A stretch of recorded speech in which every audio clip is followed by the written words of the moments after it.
What's going on, people? I'm going to tell my testimony. See, I grew up in a little town called Wheelwright, Kentucky, in Floyd County. This area is known for drugs, cocaine, kingpins. Most of them end up dead or in federal prison. I remember at 13, maybe 14, I got caught smoking weed with a couple older friends at 3 in the morning by the police. Well, they take me home, and I thought I was in trouble, and I remember my dad talking to the cops saying you're in trouble. As soon as the cops leave, he sends me in there, and I don't get in no trouble. So then I knew I could get away with things. A little bit later that year, I was a freshman.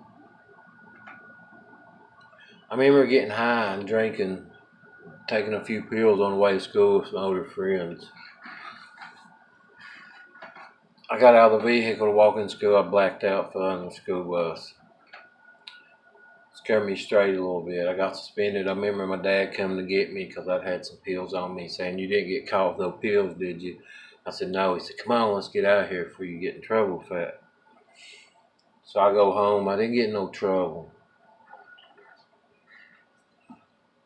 I asked my dad one day when I was a freshman, I needed some money from school. He didn't have it because we grew up in poverty where I'm from. He was a hurt coal miner, didn't have much money, living off disability check. He gave me 10 blue pills and told me what they was worth. It was 10 blue Valiums worth $15, he said. I was a freshman. That's where I learned how to sell pills. I did this throughout high school some. I didn't use a whole lot. Drunk, smoked a little weed. But I remember when I was like 17 with a friend, had some killer weed. I ran into the plug of cocaine. And he wanted some of the weed, and he offered to trade me some cocaine, a gram, for 50 of weed. He said, "You can double your money." So my mind works like double money. Let's do it. Well, we get it. I didn't double my money. My friend said, "Let's try this." So we tried it. Well, that would go. I started doing it, and I also started selling cocaine while I was also selling pills and some weed here and there. For every 2 grams I sold, I made a gram. This was at 17. Well, 18, that progressed. I got harder on drugs, every one of them. Pain pills, nerve pills, weed, drinking, cocaine. I graduate. My dad gets murdered a few weeks later. Unsolved. Found his body 4 or 5 days later. Heard it was a drug deal. I know my dad fooled with pills. Well, I start to spiral out of control. My dad gets murdered. I don't remember his funeral, just to be honest. Spirals out of control. We lose our home because my dad's dead. Me and my mom moves to many apartments. Before I did, I remember selling pills to the Wheelwright City cop, him in uniform, coming to my house. Yeah, real talk. Well, anyways, we moved to many apartments, and I started hitting all these doctors because my dad used to go to a bunch of doctors. It was in my mind. I'm over age. I can go to doctors. I have 4 of them. I was getting 500 pain pills a month, probably 400 nerve pills. Yeah, and I was selling like McDonald's and Mini at 20, 21-year-old. 2 state police living across from me. I did not care. Well, my mom wakes me up one morning and says, "Look at all these cops out here. There's that apartment across the street." I look and I say, "That's crazy. It's 6 in the morning." I go back to sleep. Wake up 15 minutes later, they're over top of me. They had the wrong apartment. Well, I go to jail for the first time. I got a bunch of warrants because I kept missing court on minor charges. But this is a trafficking charge, so I go. I get in there. I stay 8 months the first time. I get a check right in there from a car wreck, 11 grand. I spend the whole 11 grand while I'm locked up behind dope in jail. I had a vehicle to show for it, but not a whole lot. I get out, it's a continuing process. I'm on a few-year probation. I start selling dope again, cocaine, pills. Eventually get caught quite a bit of cocaine in a road stop. Been up 70 some hours. Anyways, go back to jail. Have to do that 2 years and get another year for cocaine. So I stay 16 months or something this time around. Get out in 2005. Free, no probation or nothing. So I go hard again. I started shooting in that year. Tried cocaine, it about killed me. As soon as that wore off, a few minutes later, I did a part of an OC-80, fell in love. Shot dope pretty hard for the next year, a little over a year, year and a half. Catch a burglary charge on Xanax's up in Wheelwright again.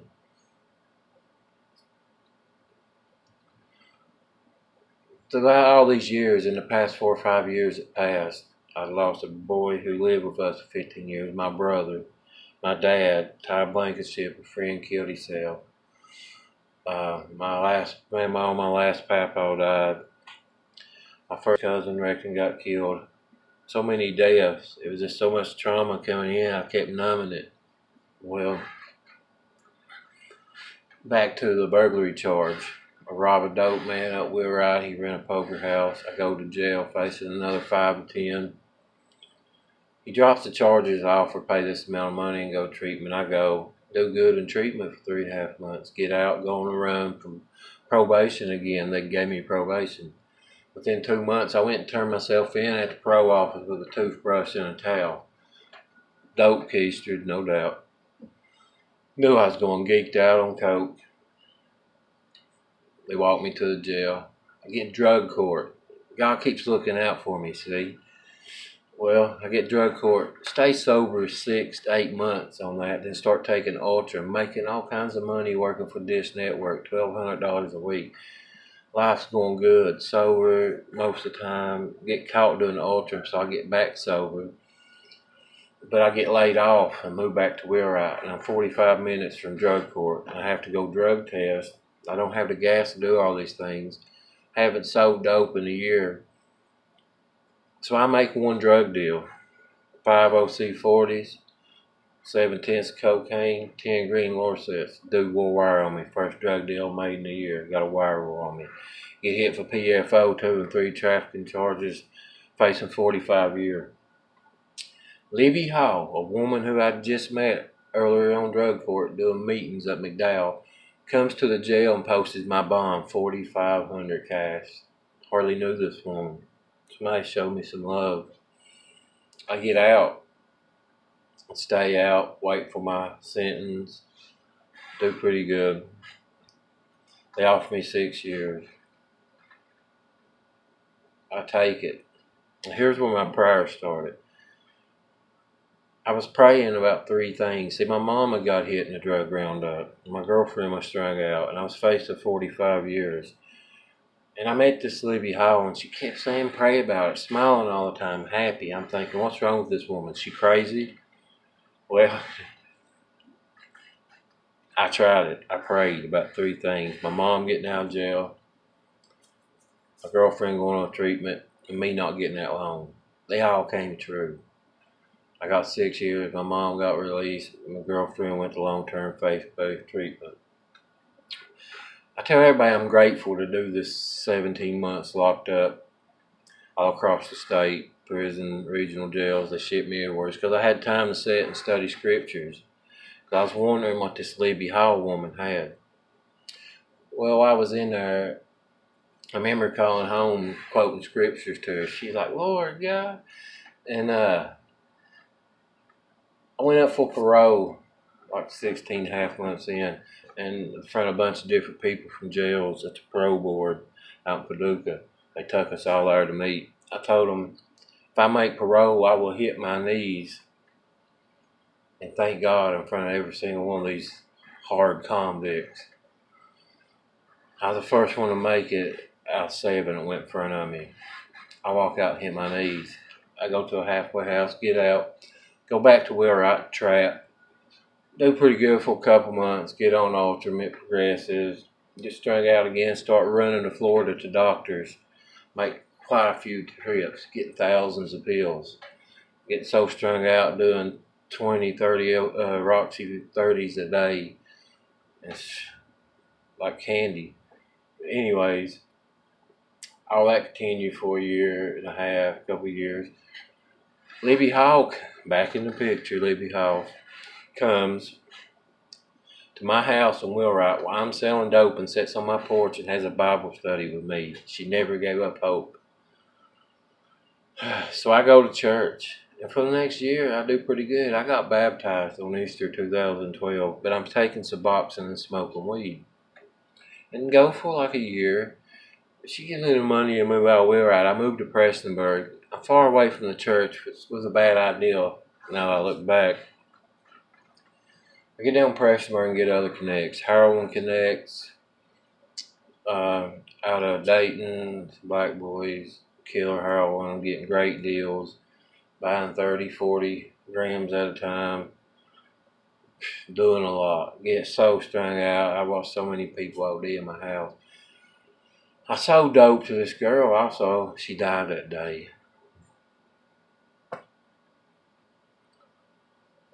It's the second one I know I was around that died the same day. I don't know if it was my fault, but I was around.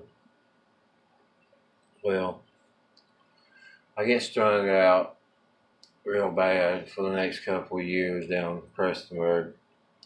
I end up moving back to Wheelwright. I was just so strung out on the pandas this time, I quit fooling with the heroin. I was doing a lot of them. This makes like 11, 12 years I've been shooting dope.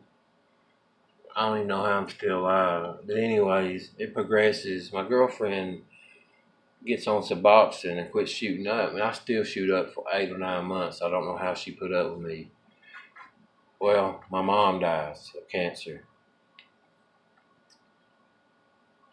But my girlfriend made me want to be a better person. My mom dies, and we break up a month later. So I'm moving in my stepdad, so on. It progresses. I get my own place in Pressburg. I do not care for nothing then. My mom died. My dad done got murdered. Lost a lot of friends, family, drugs. Anyways, I go pretty big. I start getting so many pills, I was weighing them. Like stacks of cash hit my wall. Wide open, taking 30 Xanaxes every day, 10, 10, and 10, blue Xanaxes 3 times a day, 5 Subutex a day, and a quarter, half ounce of medical weed. I was so skinny, strung out, and do not remember smiling with all the money and drugs I could do, and I always told myself, if I had all the money and drugs I needed, I would be happy. Lie, misery. I continue this, get raided for a third time. Well, they come 6 o'clock in the morning. I took 50 Xanaxes sometime during that night, and I was a coma when they raided me at 6 in the morning. I was trying to die, apparently. Well, they raided me, dogs barking everywhere. I had so many pills laying there, and medical weed and cash. I remember flushing 75, 70-some 30s down the toilet, keistering 3 or 4 bags of dope, throwing 2 ounces of medical weed over there. Girl laying in the bed holding my money. I opened the door butt naked.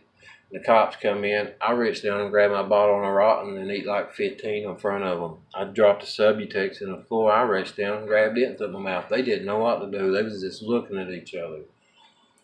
And I knew all those 30s hadn't flushed. And there's a couple Subutex and blister packs too. I said, well, I got to pee. They said, put some underwear on. I put some on, walked to the bathroom. They're standing behind me, and I'm like a pee, and I'm seeing a few of them 30s floating. I can't pee, so I blow my nose, throw it down, flush it, see them go down. So I know all they could find is 2 ounces of medical weed over there. Well, they take me to jail. They hit me at 6 that morning. If they'd waited 5 hours later, I'd be under federal prison. Real talk. 1,400 pills, somewhere around that, showed up that day at 11 o'clock. I make bond the very next day. I leave all kinds of dope in jail because I got plenty waiting.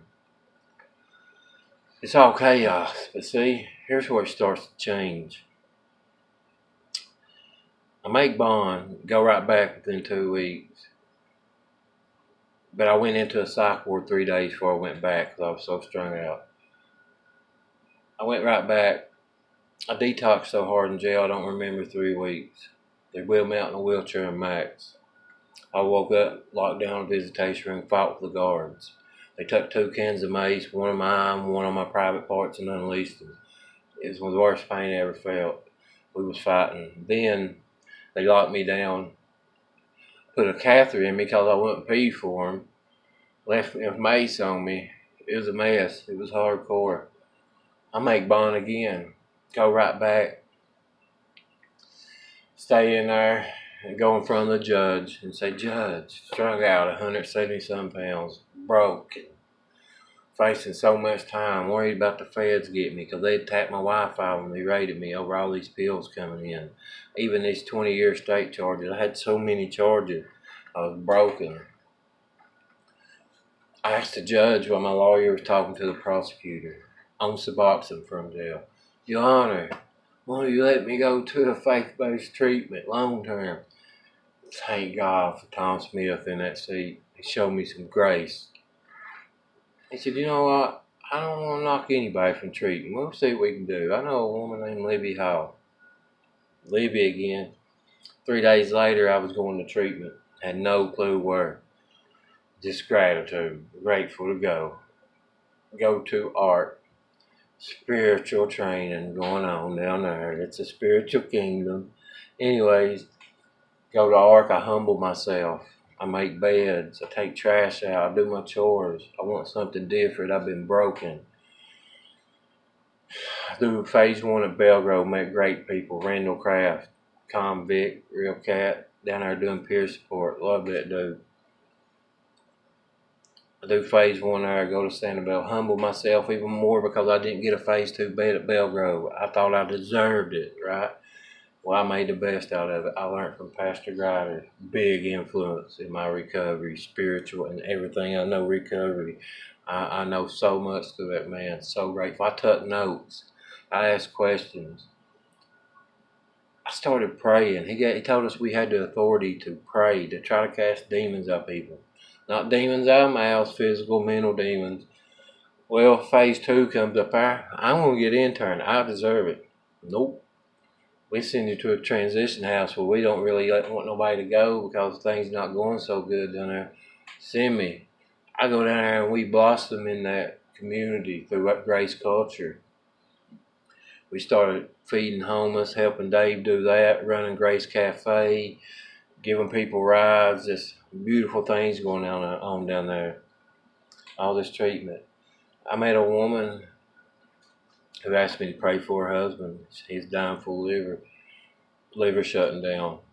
I did. She called me next day and thanked me because he was getting flown out for a liver transplant. That's the kind of God I got. Anyways, I go back to court in front of Tom Smith, facing 20 years. I did not plan this. I remember walking up in front of him after a few months of treatment, about 4. He said, what in the world they done with Jason Branham? I put on 40, 45 pounds. And it just flew out my mouth. I said, Jesus, also ARC. He's like, I need to send more people there. Let's say it's over 6 months. Judges don't even know how to act when you start saying the name Jesus. That's real talk. Anyways, I go back, stay a while, doing great in Ashland, and I needed to come back to Floyd County. This is what my God does. I was nervous, but I come back, and there's so many opportunities going on for me. I've only got 8 months sober to this day. I've been back here less than 3 months. I go to Destination Church. That's what I do. I flood my mind with all these things, positive things, scripture, sermons. I seek wise counsel. God has consumed me, just real talk. And I've had meetings with judge executives over grants for transitional living. I've sat and eat at the table with my judge. I've been to CRs. People's want me to help run the men's CR. People's want me to do other spiritual meetings. Maybe help some people do a church without walls. I'm passing buckets out in the church now to collect money and shaking people's hands. My God is so good. There's so much hope when you put all your faith in Jesus and follow Him. That's the realest thing I could ever tell you. I don't want to be remembered I was solid and I did my time. I want to be remembered as he cared for others and he lived his life right when he found out the true love of God. Jesus Christ. It's a spiritual kingdom.